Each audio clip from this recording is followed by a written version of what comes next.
दैनिक जागरण संपादकीय डिक्टेशन। गति 110 शब्द प्रति मिनट। स्टार्ट होगा 5 सेकेंड बाद।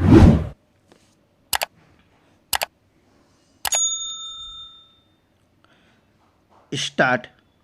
संसद के नए भवन में पहले ही दिन नारी शक्ति वंदन अधिनियम के रूप में महिला आरक्षण विधेयक प्रस्तुत होने से यह स्पष्ट हो गया था कि प्रधानमंत्री किन कारणों से विशेष सत्र को ऐतिहासिक बता रहे थे। लोकसभा और विधानसभाओं में महिलाओं के लिए 33% सीटें आरक्षित करने के लिए कानून बनाने की पहल पिछले 27 वर्षों से हो रही थी, लेकिन किसी न किसी कारण वह आगे नहीं बढ़ पा रही थी। इस विधेयक पर आम सहमति न बन पाने का कारण केवल यही नहीं था कि लगभग सभी दलों के पुरुष सांसदों को अपनी राजनीतिक जमीन छीनने का भय सता रहा था, बल्कि यह भी था कि अनुसूचित जाति, जनजाति एवं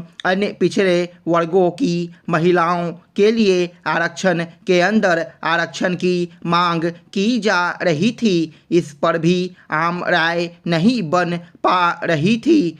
अब जो विधेयक पेश किया गया है उसमें अनुसूचित जाति एवं जनजाति की महिलाओं के लिए आरक्षण की व्यवस्था की गई है। इससे आम सहमति बनाने में आसानी होगी, लेकिन यह प्रश्न उठ रहा है कि अन्य पिछड़े वर्गों की महिलाओं के लिए आरक्षण का प्राविधान क्यों नहीं किया गया।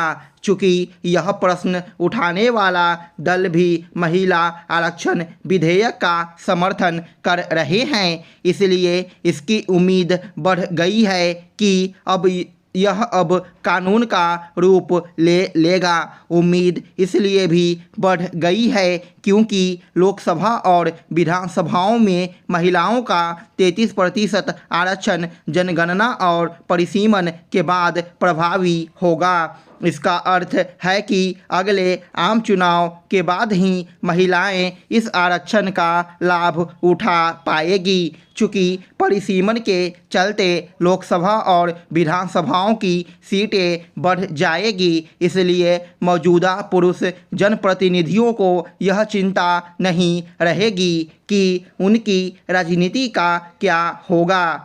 महिला आरक्षण की आवश्यकता इसलिए है क्योंकि भारत एक पितृसत्तात्मक समाज है और तमाम प्रगति के बाद भी महिलाओं को वह स्थान नहीं मिल सका है जो उन्हें मिलना चाहिए। यह अच्छा है कि प्रस्तावित विधेयक में 15 वर्ष के बाद महिला आरक्षण की समीक्षा का प्राविधान है। यह सर्वथा उचित है क्योंकि इसकी तह में जाना ही चाहिए कि नारी उत्थान के लिए जो व्यवस्था की जा रही है उससे वांछित लाभ अर्जित हो पाया या नहीं।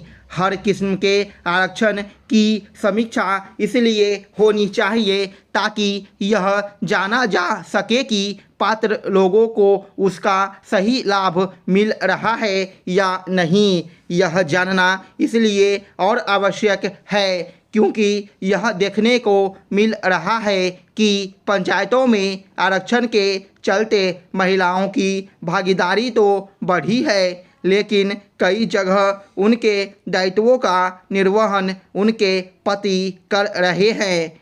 अब जब लोकसभा और विधानसभाओं में महिलाओं के समुचित प्रतिनिधित्व की दिशा में आगे बढ़ा जा रहा है, तब यह भी देखा जाना चाहिए कि राजनीति से इतर क्षेत्रों में भी महिलाओं की भागीदारी कैसे बढ़े।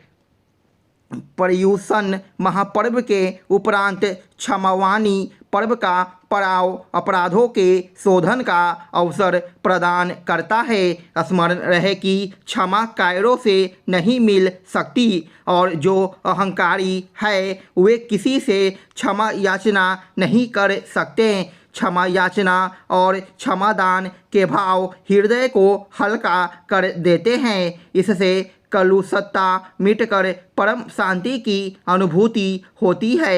संसार में तमाम ऐसे उदाहरण हैं जिन्होंने इस क्षमावानी पर्व के माध्यम से अति दृढ़ सुख प्राप्त किया है। संवत्सरी का यह पर्व हमें झुकना एवं आत्मावलोकन सिखाता है। संसद के पुराने भवन में किए गए कार्यों और अर्जित की गई उपलब्धियों का स्मरण करते हुए संसदीय कार्यवाही संसद के नए भवन में पहुंच गई।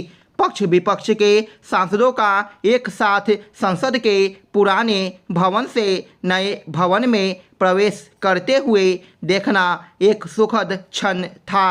यह भारत के लोकतांत्रिक इतिहास का वह क्षण था जो भारतीय लोकतंत्र की महत्ता और गरिमा को रेखांकित कर रहा था। लेकिन हम यह नहीं भूल सकते कि कुछ ही समय पहले विपक्ष ने संसद के इसी नए भवन के उद्घाटन समारोह का बहिष्कार किया था। यह केवल विरोध के लिए विरोध की बेतुकी राजनीति के तहत किया गया था। स्टॉप।